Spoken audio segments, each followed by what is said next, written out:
laissé aux organes de gestion de l'agence.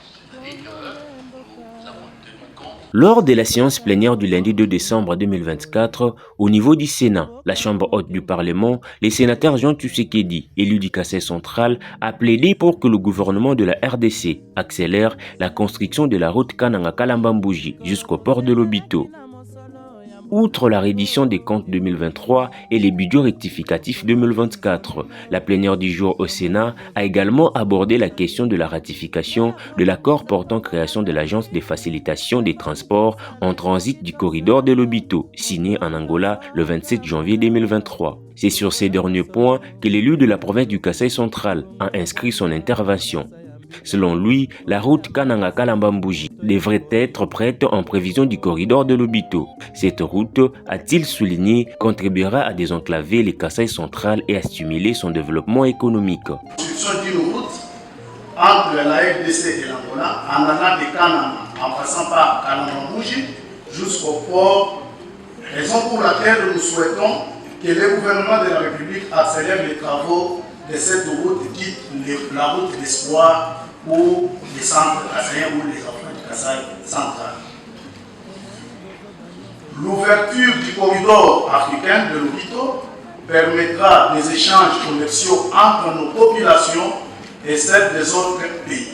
De ce fait, la ratification d'un tel accord est pour nous, les bénéficiaires directs, une nécessité urgente pour permettre la libre circulation des personnes et de leurs biens à partir du port maritime de Lobito vers nos différents territoires.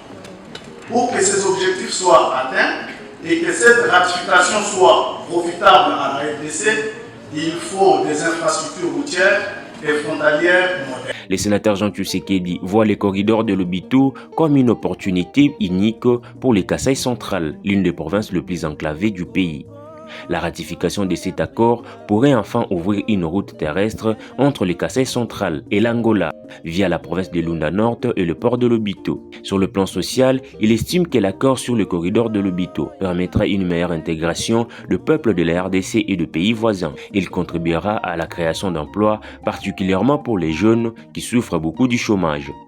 Sur le plan social, honorable président, d'abord cet accord dans ces trois objectifs permet une intégration sociale des peuples, non seulement des pays signataires, mais aussi de plusieurs communautés. Ensuite, la ratification de cet accord résoudra les problèmes du chômage dans les milliers de jeunes de la RDC.